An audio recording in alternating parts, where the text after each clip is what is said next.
Yes, hello. How are you today? You're in the poster store. Yeah, you can see because it's raining, so I go to Boston. What does it mean about fraud? You say that word before? Yeah, propaganda. Yeah. Can you explain it for me? I can explain a little bit about it. Okay. It's using some kind of slogan to represent your point of view, but using it out of proportion to reality.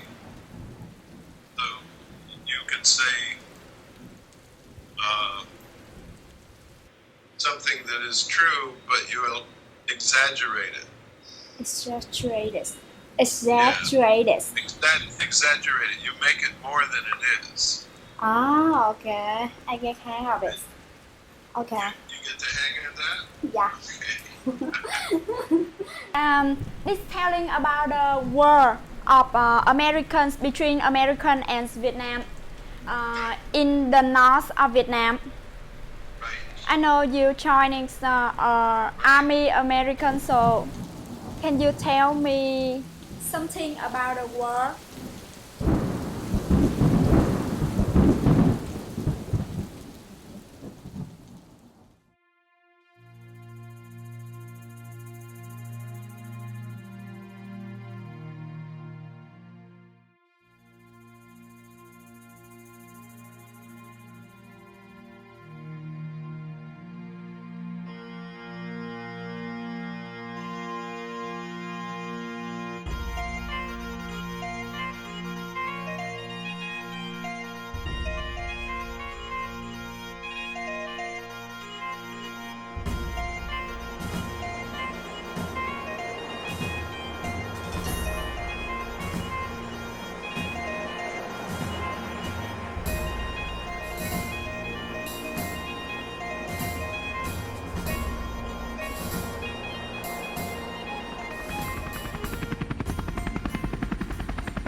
Hey, Dad? Dad? Hey.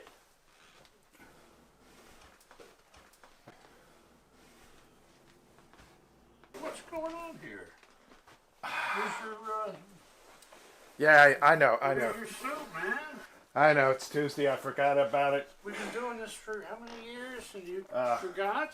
Well, it's been a busy time. I got this show coming up in 10 days. The gallery's on me about finishing another painting. I just stopped What by do you more want me to paintings call to you? do. Do you want me to call you then every, say Monday? Oh, sure, you can and do let that. you remind you you're going to need that kind of thing going? Well, you certainly can do what you want. You know, I'll call can you do on that Monday, if you I'll want. call you from Monday from I just now on. stopped by to get the golden section. You know how to hurt a guy with Yeah, but it's not tell you intentional in any way. I absolutely want to get this thing past me, and I'm going to be late. They got a new menu going on at yeah, the club. sure thing. So we'll probably see you next Tuesday, if not sooner. Right? Yeah, well, I'll call you on the weekend and let you know how things are going. But I would just have had it with this show. Well, just don't let me down, son. Don't let me down. Oh no, I'll be back. You know, it's not typical. It's All right, Jackson. You take care, and I'll see you in next Tuesday with your soda on, eh? Yeah. Take care.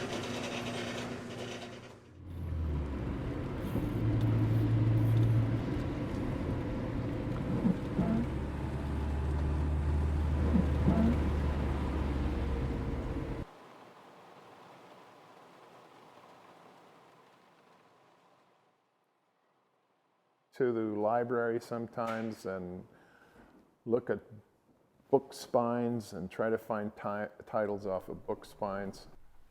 And I keep registering an image over and over.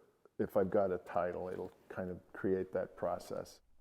I understand that, but when a viewer looks at the title, I'm being led. Yeah. When I look at a piece, I want to feel it, I want to live with me first, and then if I decide I want to look at the title, I'll look at the title.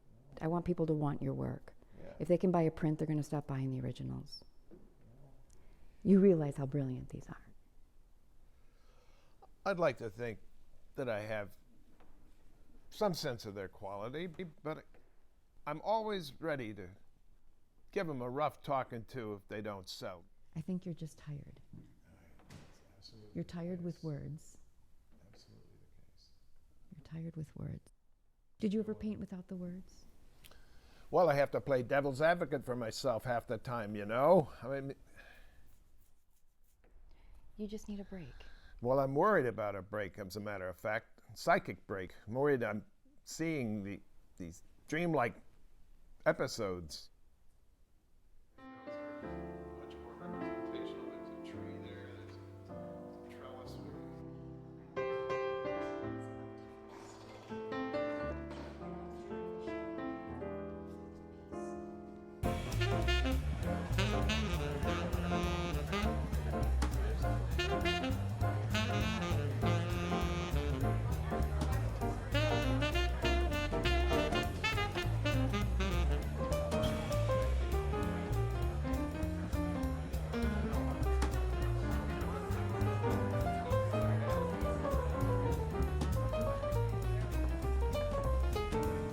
I don't know. It looks like things are coming along, but it's... Yes, Jack, we're making sales. You've got 3 red dots. You've worked hard for this. You've worked hard for this.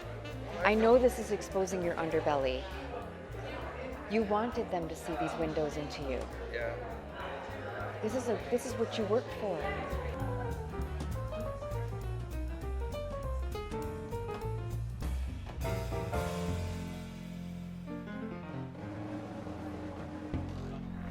So, is that really a quilt? Yeah, it's really a quilt. I mean, it's a painting on a quilt. It's buried under this painting. It's this chintzy floral quilt that's buried under all this acrylic paint. Well, you've made it into something more than just chintzy. Thanks very much. Jack, your art is like music. It sings to me. Such depth, such emotion. It must really weigh on you. I see your paintings, I see things, and every time I see them, I see more things.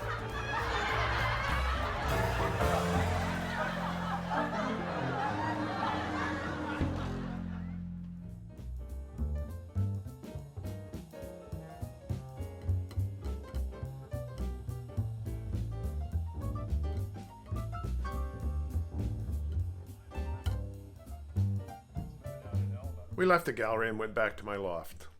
Right next to the highway, there was a farm, and the guy... And I did everything I could to keep her there. I poured wine, I put on music. I was even showing her 20-year-old paintings. But this dog and pony show got old. And then I spied the crow stone. Well, what led you to be into painting stumps rather than people? You were talking about the crows in the landscape. I have this crow-shaped stone. If you can reach that? Yeah. Which is very personal to me. And Native American tradition is a kind of sacred belief system. So that's the eye? Yeah, that's the eye of the crow. Yeah, and it's also a trickster kind of character. The crow turns into other animals. I like the symbol. Well, what about the painting that's on the wall over there? The oval one. You didn't tell me about that yet. Yeah, it's a recent painting.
Had to be her.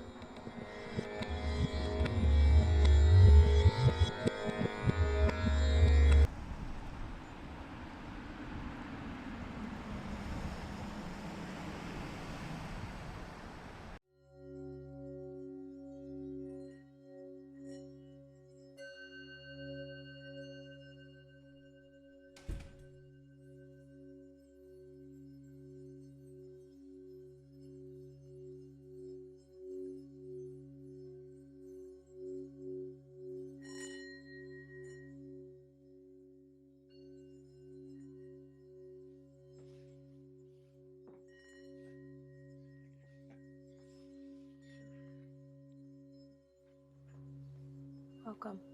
I got a word from some friends that you might be able to help me interpret this recurring dream that I've had practically ever since I left the service back in the 70s.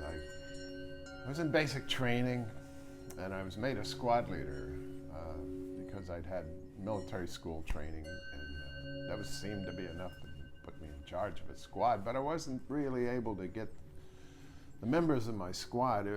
South Philly guys, independent. There were black guys, Hispanic guys, few white guys, and they're all pretty hard cases. And the idea was, I had to make them do stuff, and there was a lot of kind of expedient compromise that I had to make in order to get them to do things. And I finally, the dream enters into this where they hide my rifle before an inspection, and I don't really have time to look for it anywhere. And the dream proceeds with them being kind of passive aggressive and laughing at the other end of the barracks, and me running around looking for this weapon. And I race down the fire escape, and I head out to the field. It's on the other side of the parade ground, and I begin to dig up the earth. And there's a rifle there, but it's not a real rifle. It's a poorly made wooden copy of a rifle, and it's covered in white paint. Freshly slathered white paint. I pick up the rifle out of the dirt, I lift it up, I see them all on the fire escape laughing at me, and I drop the rifle, and my hands are covered with dirt, and they're covered with the white paint, and that's the end of the dream. And I've had this dream over the decades. I mean, I left the Army in 1970 after a year in Vietnam. And I just want some input of what that whiteness means.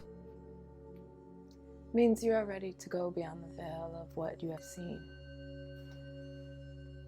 It means you're walking a very fine line between light and dark, goodness and evil, perfection and imperfection. But you are ready. You are ready to confront those vices and see who you really are.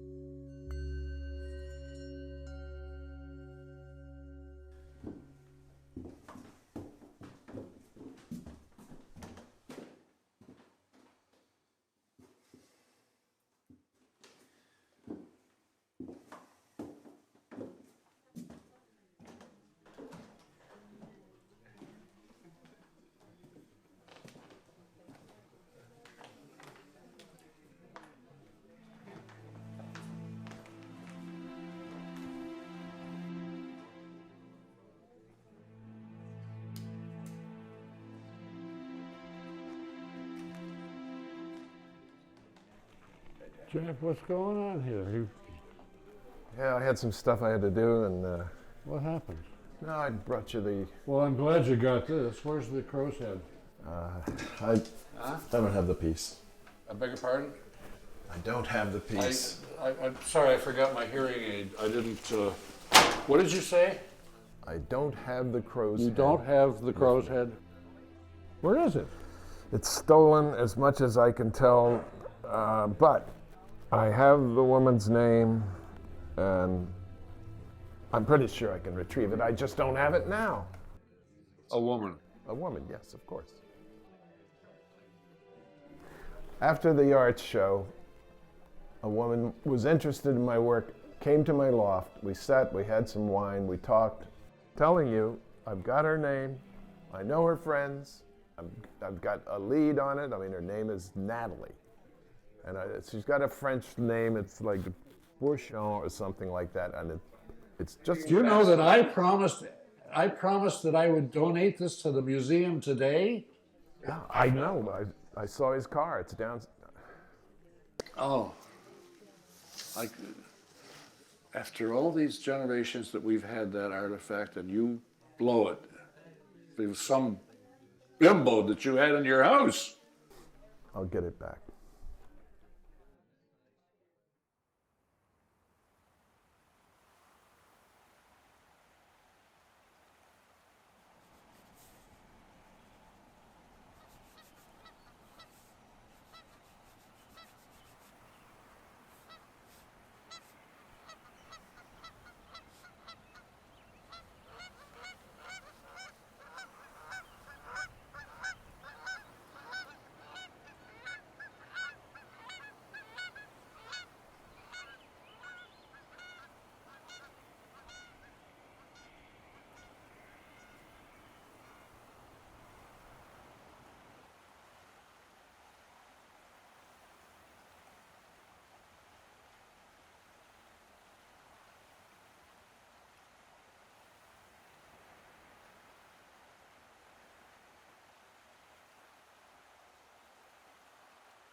I'm going to have you start by just sort of giving me a little bit of background on what you've been through, what's been happening, basically what brought you here, and Sure.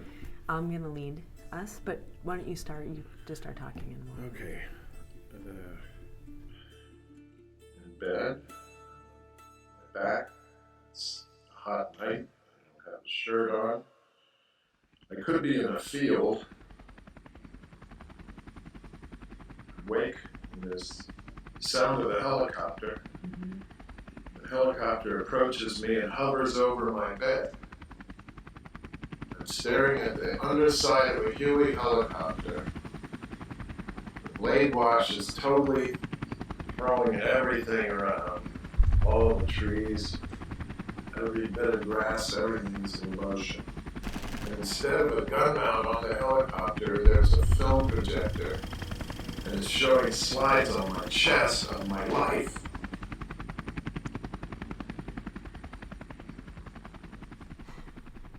What I think you're going to have to work on is bring yourself out of this trauma, right? That's the whole point.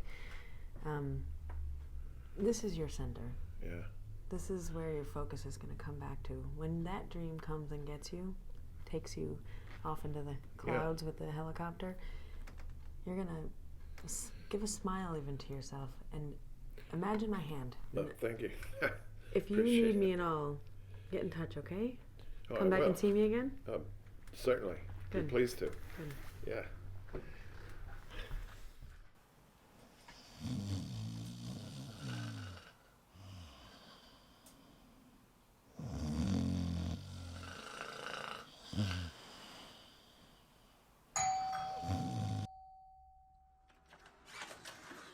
Oh, hello. What good timing. I was just about to have dinner. Come on in. Oh, come on. I am a vegetarian.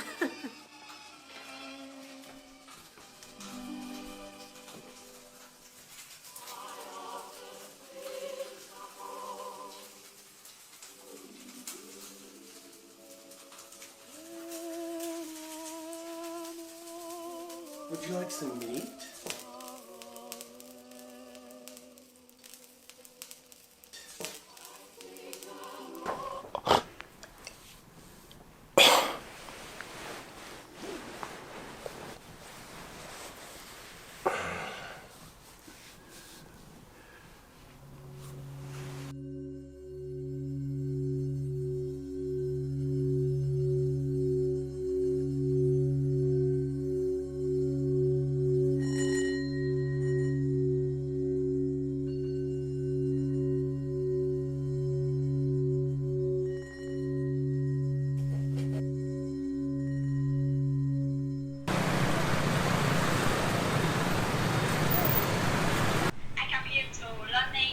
From foreigner to practice English.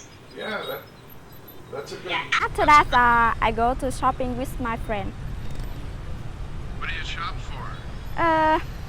I'm looking for some dress because tonight we celebrate because my friend she gets married, so we have a party. Yeah, sure. Park have some group. You see? Yes. Yes. They're talking with foreigner to practice English. Well, how is it going? It's amazing, right? Okay, what time in the morning? Maybe it's 8 to 9 o'clock. Up to you. 9 o'clock. That's good. Yeah.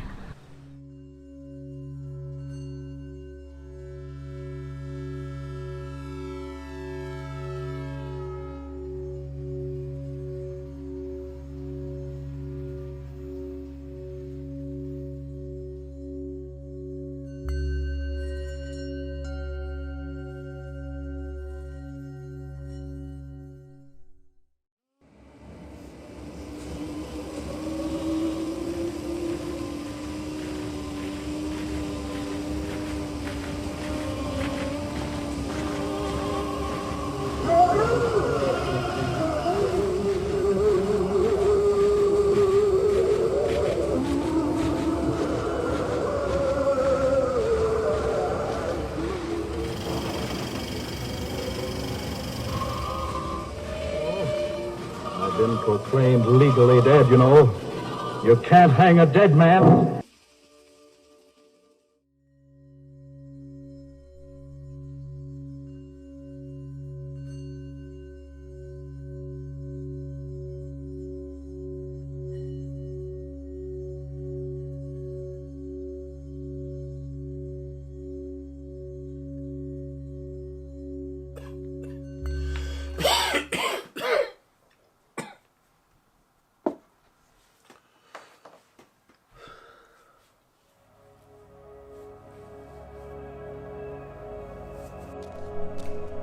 I'm not a religious man.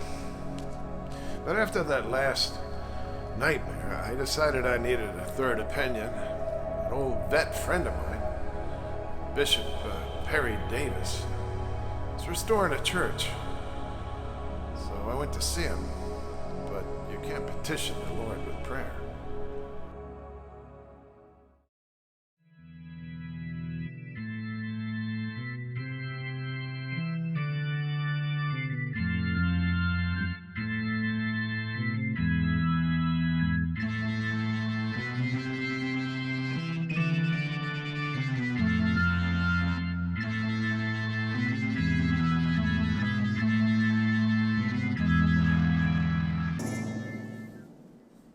The Lord is my shepherd. Yea, though I walk through the valley of the shadow of death, I will fear no evil. Thy rod and thy staff, they comfort me.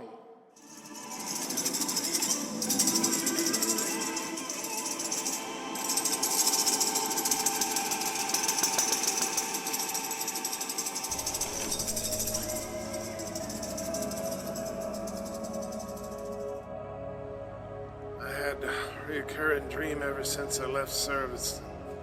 I hallucinate this Viet Cong colonel standing in front of me, and I think he's gonna kill me. And I think he knows I'm gonna kill him, but instead he stabs himself. Commits suicide right in front of me. And yet his belly wound winds up in my belly, and ever since I've had this reoccurring sensation of being stabbed in the belly for all my sins. I believe that God is trying to tell you what we do to our brothers, we do to ourselves. Even so, we have to love our enemies. And I believe that God wants you to know that it's impossible to love God, whom you've never seen, and hate your brother, who you see every day.